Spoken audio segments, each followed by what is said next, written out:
Kitchen क्लिनिंगचा एक part आहे तर तो तुमच्यासोबत मी शेअर केलेला आहे. म्हटलं आता दुसरा पार्ट शेअर करूया. इकडे मी चहा वगैरे घेतला आणि तनय स्कूलमधून आला होता. मग त्याच्यासाठी मी केळीचा ज्यूस आहे ना तर तो बनवलेला, म्हणजेच दूध टाकून स्मूदी बनवली होती.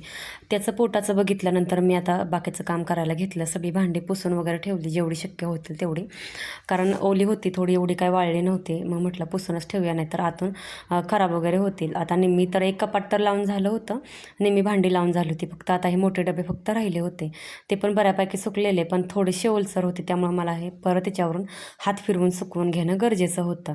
तर ती पण भांडी सुकली होती. आता म्हटलं डब्यामध्ये सगळं आपण भरून ठेवूया, जेवढं सामान पाहिजे तेवढं सगळं, आणि बाकीचं छोट्या डब्यांमध्ये भरून ठेवूया. आता पोटाचं तर बघितलं पाहिजे. आता तिघांना पण आमच्या पावभाजी खायची इच्छा झाली होती, म्हणून म्हटलं चला घरात सामान होतंच तर पावभाजी पण बनवून घेऊया.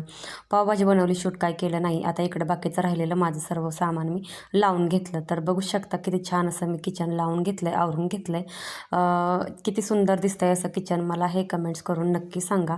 व्हिडिओ कसा वाटला हे पण मला कमेंट्स करून नक्की सांगा, आणि आवडल्यास चॅनलला सबस्क्राईब करायला विसरू नका.